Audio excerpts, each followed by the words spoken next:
কুড়ি টাকার কত দশমিক ভগ্নাংশ 0.76 সাথে যোগ করলে যোগফল 1 হবে?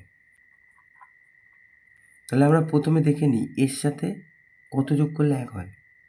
তাহলে 1 থেকে বিয়োগ করব 0.76, 4 আর 2, তাহলে এত। তাহলে এইবার এইটা 20 টাকার কত দশমিক ভগ্নাংশ সেটা দেখি। তাহলে আমরা এটাকে কি করব, 20 দিয়ে ভাগ করব।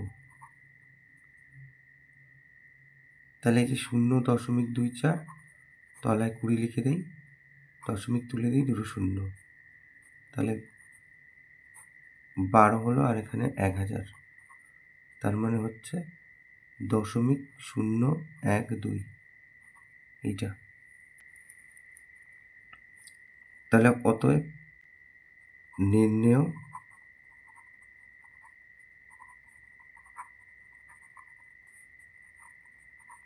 দশমিক ভগ্নাংশটি হলো এইটা 0.012। এটা উত্তর।